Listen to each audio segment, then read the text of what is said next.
When I was a teenager, I wanted to learn how to program on a bare bones computer. So I got myself a Commodore 64, and it quickly burned up. When I opened it up to repair it, I realized there was a piece of aluminized cardboard over the CPU. And I thought to myself, that's interesting. Is that to dissipate heat? Turns out it was for the opposite. It trapped heat, and it was just for RF regulations. But that thought of using alternative materials as a heatsink stuck in my head, and I think about it every so often. Well, recently, a friend gave me a sample of Protopasta copper composite heat-treatable PLA, and it felt kind of cool to the touch, almost like it was a little bit thermally conductive. So I quickly designed a heatsink for it. I also 3D printed it in regular PLA. Now, your average aluminium has 236, I think it's watts per meter Kelvin. That's a new instrument that I've learned today. I had to ask ChatGPT for a simple clarification for my cave person brain. But from what I understand, there's that measurement is how many watts it takes to push how many degrees across 1 meter of a substance it takes to push 1 watt across it. That's what I think, but I'm probably wrong. I'm going to be reading up on this after I do these first preliminary tests. So then we have PLA, which has a thermal conductivity way lower than 237 of 0.13 watts per meter Kelvin. That's a big jump down. I do not know the thermal conductivity of the copper composite HTPLA, but I presume it's not a whole lot more. Probably no more than 5 times more conductive. But then I thought, does anybody make a thermally conductive 3D printing filament? And TCPoly makes Ice9, PETG, nylon, and TPU, I believe for mold release purposes and industrial applications. And theirs is rated for a watts per meter Kelvin of 3. And the nylon is rated for a watts per meter Kelvin of 4. So that's kind of interesting. I sent them an email because a spool of their filament is like $250. And I asked them very politely, could you just put together some scraps because I only need about 100 grams? They sent me a whole spool of TCPoly PETG, some scraps of TPU and all sorts of stuff. I asked them for stickers and they said they were sorry. All they had were spool stickers. This is cooler than any sticker. Unless you're going to be sitting there with a heat gun and peeling this off of your $250 spool of Ice9 PETG and perfectly removing it, nobody is going to have this on their toolbox. That, thank you very much. You actually gave me something better than what you thought you gave me. That's going on my toolbox. So, the Ice9 PETG apparently transfers heat better across the layers as opposed to interlayer. So they printed one vertically, how the heatsink's supposed to be printed, and then they printed one on its side, and it kind of got chewed up. But this one might work way better. I've been sitting on this for a couple months now because I didn't have my test equipment, and we went to Illinois and got a lot of my stuff. Didn't get my high-quality thermometer, my thermocouple, my HP thing, but we did get something that's been lacking on the channel for so long, my Opgal Thermat HZ. Now this is a beautiful high-quality thermal camera that you can't get anymore because the Israeli Defense Corporation, who made these during peace times, a little busy right now. I don't want to know what they're making.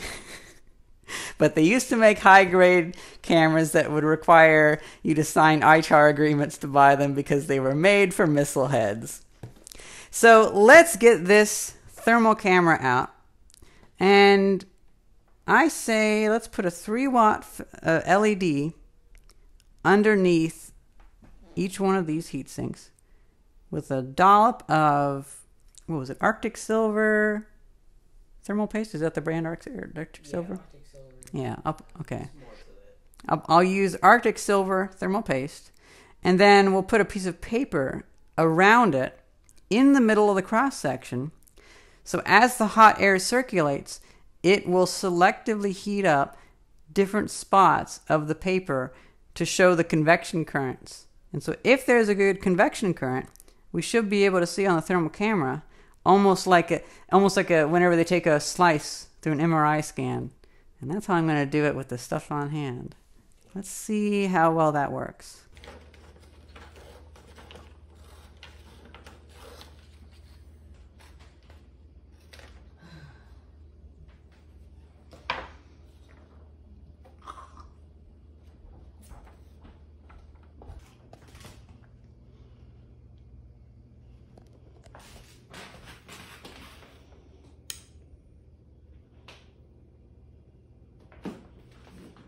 So this is without a heatsink.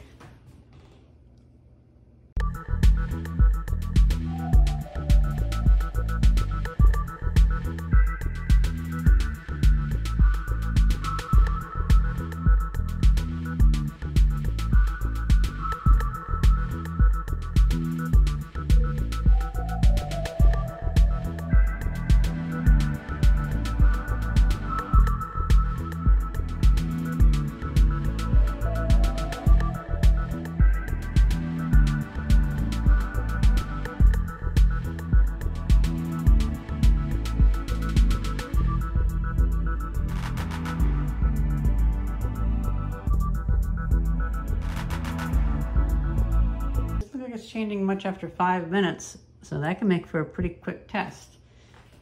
Now let's turn it off.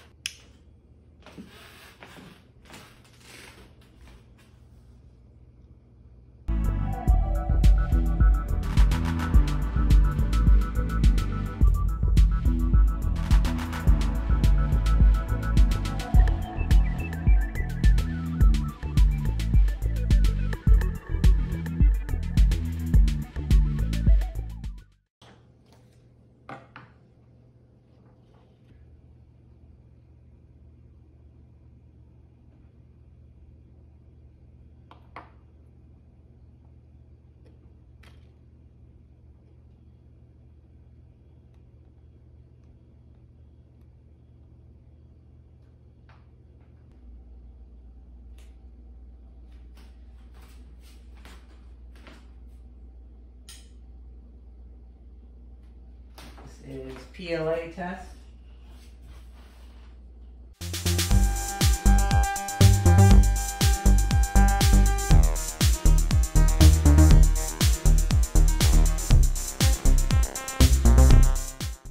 Well, I think we ran into the same exact issue that the aluminized cardboard on the Commodore 64 ran into. It's just stopping all of the heat in the bottom of the PLA heatsink. I can't say I'm not surprised.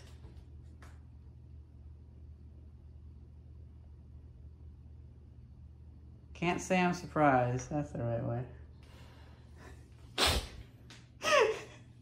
Right. I forgot double negative.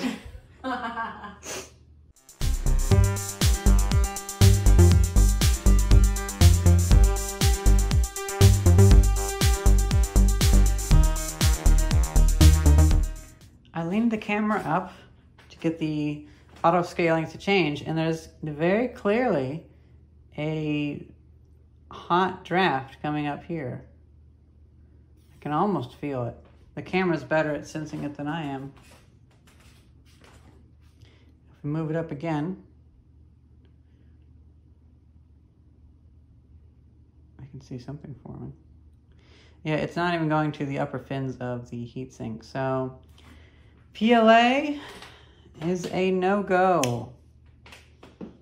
Flash. That's the power supply. It dumps its remaining power back in. That's why I don't connect anything that's super sensitive to that.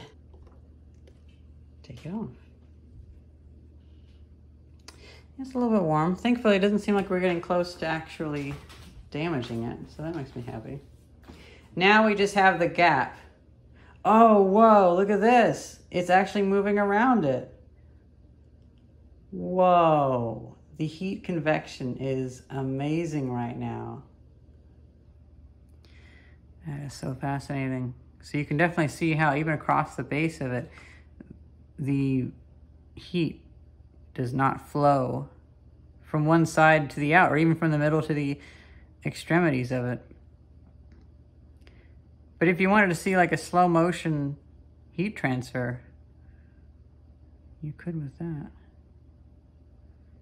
If you wanted to see how heat propagates. Okay, now we have, oh, you know what? I can put this up here. Now we have the Protopasta copper composite. I'm just gonna put a little bit more.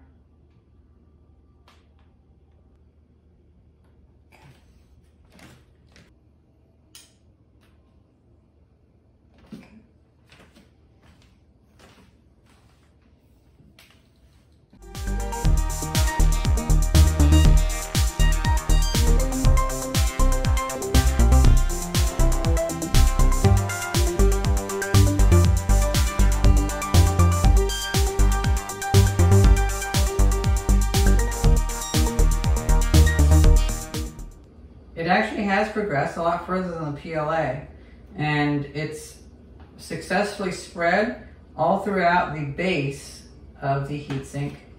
This design of the heatsink, I made it too narrow at this middle piece, and obviously a lot of the thermal mass doesn't go through it. But if we look at how it actually, this takes so long to focus. If we actually look at it, we can start to see a bit of a convection current wisping up to the side. So now we have the Ice9 PETG. We're going to do the one that they say is least efficient, so we can work our way up. Put a little bit of that. Ready?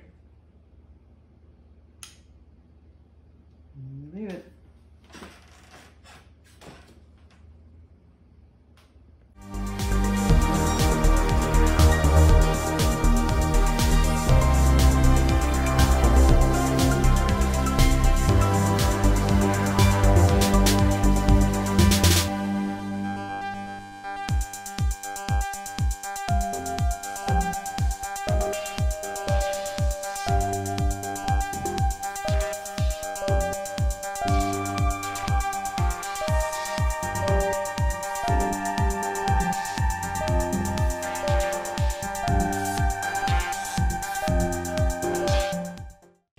I'm going to get up close because I want to see how this is working.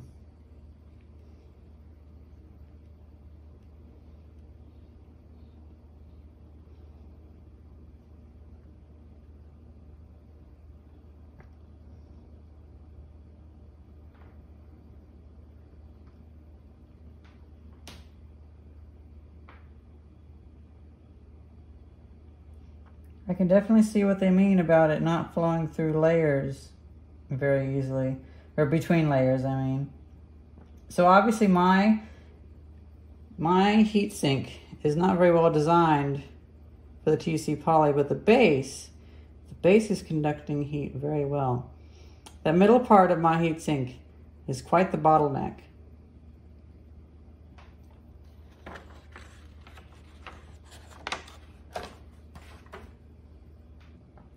So now we're going to be doing the TCPoly version that they printed on the side. So hopefully the temperature, the heat will move up directly into it.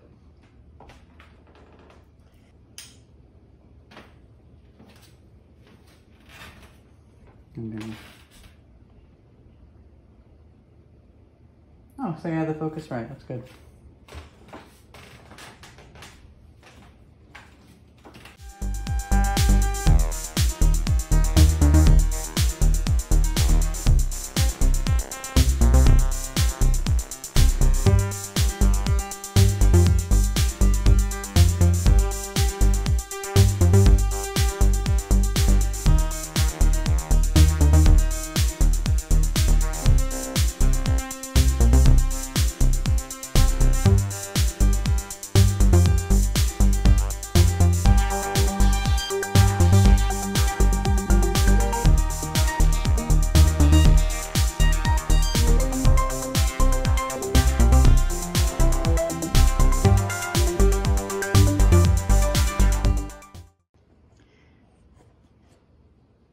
late at night, we're about to go to bed, and you know what? Let's jump over to aluminium. Let's try my favorite heatsink. I believe this was from an Intel 386 computer. I don't know the computer that I tore it from. It was a computer I tore apart when I was like 9 years old, and it didn't run. So let's put that on there real quick. You can see where I touched it. Fingerprints. Well, this should be pretty fast. Well, suffice to say, this heatsink works so well, that it's not really going past 29 degrees Celsius.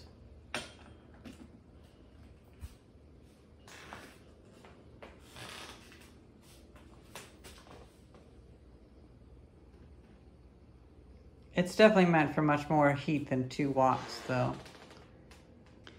It's funny, I've actually used this same heatsink as the test of quite a few thermal cameras on my channel.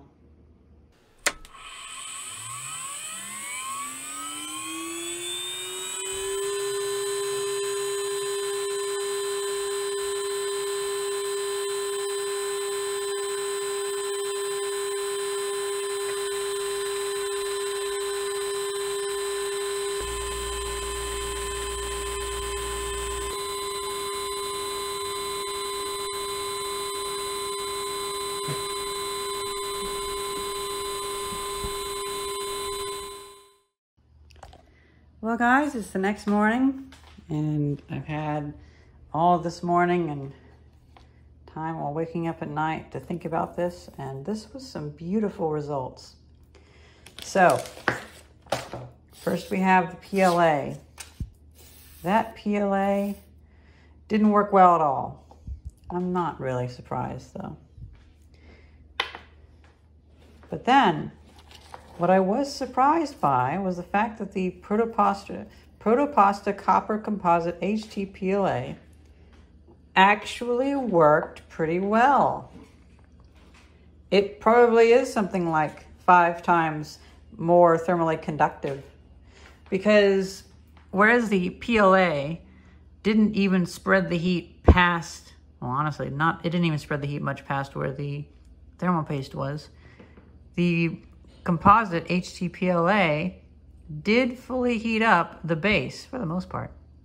It just had a significantly hard time moving the heat through those tiny channels. So if you were to make a heatsink that was designed similar to, say, an ancient Allegan data terminal or a tombstone, kind of like a thing that's jutting up, then you might be able to have thick enough channels for that heat to flow through. Now, I'm gonna be honest, for some reason I didn't expect the Ice9 PETG to be so thoroughly good, but I guess it's $250 a spool for a reason. This stuff is amazing. I understand now that the heat definitely flows across the layers better than it does between the layers. I see what they mean by that. I wonder if that could be resolved by having, maybe a hotter print temperature. Yeah, I don't want to put those upside down because they still have thermal compound on them. And then of course, it's still stuck on there, right? Then of course the aluminium beats out all the rest. It's been so fun to do a project with the thermal camera again, now that we have it back. And I want to thank TCPoly Ice9 for sending this to me. This is a really expensive filament that you sent me, and thank you very much for sending this to somebody that barely gets 1,000 views a video. It's kind of intentional. I don't want a bunch of crazy people watching me, because I can be freer to say and show a lot of stuff if there's not too many crazies watching me. You know, niche channels are nice. My channel was pretty popular for a time. I've kind of selectively used bad thumbnails and gone back to being a quaint little niche forum kind of feel. Gosh, this made me so happy to finally do this experiment. I didn't do it the way that I really wanted to do it. I wanted to have nice holders for everything and maybe have a few temperature measurements, but you know what? This is pretty good for using some batteries as blocks and a piece of paper and a 3-watt LED running at 2 watts. This is pretty good. Well, that's where we're going to leave off. I'm going to think about other experiments I can do. Let me know what you think I should do with the rest of that filament. And let me know what else you think I should experiment with. I think I know what I should experiment with. But that's for the next video.